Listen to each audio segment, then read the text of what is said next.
They say the needle is painless. They said I'd feel a pinch and drift off like I'm dreaming. But how do they know what it feels like to die? I smiled when the priest walked in. Not for salvation, but because I knew he couldn't save me either. John Wayne Gacy was once the man next door. He ran a successful construction business. He threw parties. He performed as Pogo the Clown at children's hospitals and charity events. But beneath the face paint was something monstrous. Between 1972 and 1978, Gacy lured young boys and men to his suburban Chicago home. Some were offered jobs, others just disappeared. They were raped, tortured, strangled, and then buried.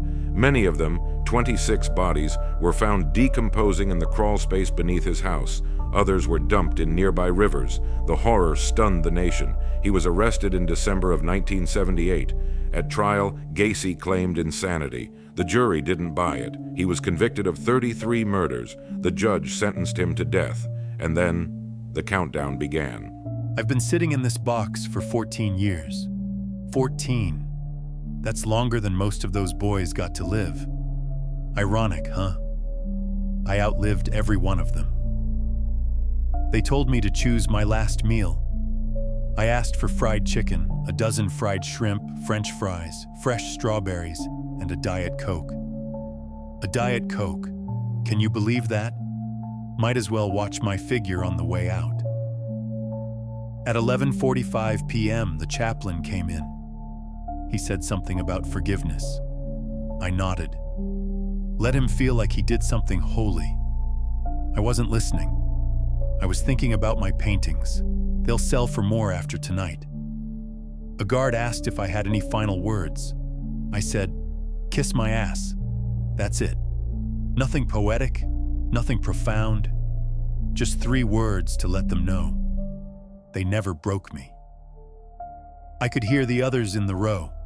Some were praying, some were crying. Me? I laid back and stared at the ceiling. I could hear the buzz of the fluorescent lights, the soft click of boots down the hall. They strapped me down like a puppet, one needle, then another. My fingers tingled. My heart felt like it was being swallowed by silence. That was the first time I felt fear. Real fear, not for hell, not for God, but because I wasn't in control anymore. It's quiet, too quiet. I almost missed the sound of the prison. Almost. The IV drips. My chest tightens. I try to blink. Everything fades at the edges like a bad photograph. Then, darkness.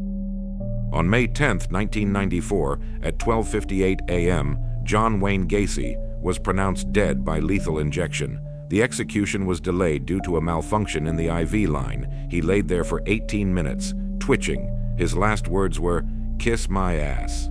Years later, one of the jurors from Gacy's trial said he was more proud of being a clown than he was remorseful for the murders. That told me everything I needed to know.